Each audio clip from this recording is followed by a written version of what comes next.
अम्मा, नून कम है तरकारी में। चूल्हे के पास बैठा टुकुन खाने का पहला निवाला मुंह में रखते ही बोल पड़ा, दे रहे हैं रुको। अम्मा ने इतना कहते हुए नमक के डिब्बे में हाथ लगाया तो टुकुन ने हाथ को आगे कर दिया। नहीं नहीं, हाथ में नहीं देंगे, इतना कहकर अम्मा ने थाली में नमक रख दिया। हाथ में काहे नहीं अम्मा? खाने को छोड़ अम्मा की तरफ अपनी बड़ी बड़ी आंखों से घूरता हुआ टुकुन बोला, हाथ में नून देने से सब धर्म चला जाता है। रोटी सेकती ही अम्मा ने जवाब दिया, कहाँ चला जाता है? वो अब भी अम्मा को घूर रहा था। हम तुमको नून देंगे तो हमारा धर्म तुमको चला जाएगा, तो उसमें क्या होगा? टुकुन की तरफ देखते हुए माँ के हाथ पर सेक लग गया।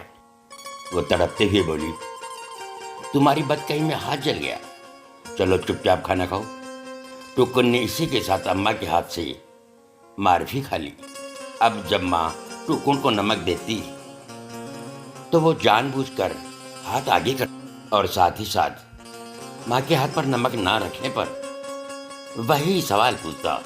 माँ अब उसके इस सवाल से चिढ़ने लगी थी, लेकिन समय बीतने के साथ टुकुन ने ये सवाल पूछना छोड़ दिया।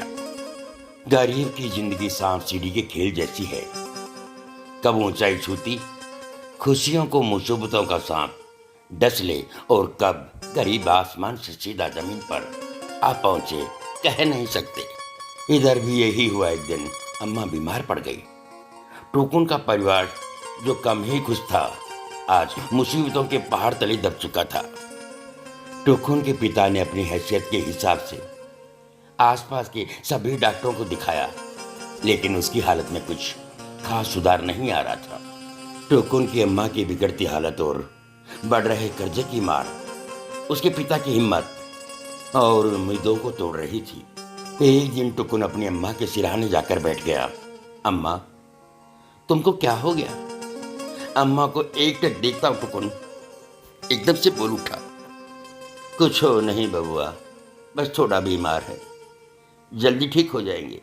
टुकुन की तरफ देखकर जबरदस्ती मुस्कुराते हुए अम्मा ने जवाब दिया, बीमार कैसे होते हैं अम्मा?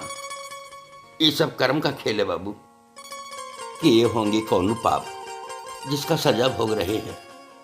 हम भारतीयों के लिए हमारी पीड़ा का कारण हमेशा हमारे किए गए पापों का हु माना जाता है। शायद गरीबी ही सबसे बड़ा पाप है, इसलिए गरीब को ही सबसे ज्यादा सजा भी मिलती है। जाओ जाओ, देखो पप्पा खाना बना लिए हो तो लेके खा लो। अम्मा टुकुन के सामने रोना नहीं चाहती थी। टुकुन एकदम शांत था, शायद कुछ सोच रहा था। वो अक्सर यही करता था। जब कोई बात उसके मन में गड़ जाती तो वो तब तक सोचता जब तक उसका नन्हा दिमाग कोई निष्कर्ष ना निकाल ले। शायद टुकुन ने सोच लिया था, इसलिए भागता हुआ चूल्हे के पास गया और जब तक उसके पिता उसे खाना खाने को कहते तब तक भागता हुआ फिर अम्मा के पास पहुंच गया। अम्मा, अम्मा हाथ दो ना। अम्मा ने कहा, क्या हुआ टुकुन? हाथ दो ना, क्यों तंग कर रहा है टुकुन? जाके खाना खा ले। कमजोरी की वजह से चिड़चिड़ी हो चुकी अम्मा ने थोड़ा चिढ़कर कहा, अम्मा एक बार हाथ दो ना। ये ले अम्मा जानती कि टुकुन बहुत जिद्दी है। जब तक वो हाथ आगे नहीं करेगी तब तक वो कहीं नहीं जाएगा, इसलिए उसने हाथ आगे कर दिया। अम्मा की खुली हथेली पर टुकुन ने अपनी नन्ही सी मुट्ठी खोल दी। अम्मा की खुली हथेली पर टुकुन ने नन्ही सी हथेली खोल दी। मुट्ठी में समाया सारा नमक अम्मा की हथेली पर जमा हो गया। अम्मा, अम्मा, अब हम तुमको अपना सारा धर्म दे दिए, तुम्हारा सारा पाप कट जाएगा। तुम बहुत जल्दी ठीक हो जाओगी। टुकुन के चेहरे पर संतोष था और माँ की आंखों में हैरानी। टुकुन के चेहरे पर संतोष था और माँ की आंखों में हैरानी, करुणा, स्नेह मिले आंसू। अम्मा समझ नहीं पा रही थी इस पर टुकुन से क्या कहे। उसने टुकुन को करीब बुलाया और सीने से लगा लिया। टुकुन के पिता दूर से ये सब देखकर मुस्कुराते रहे।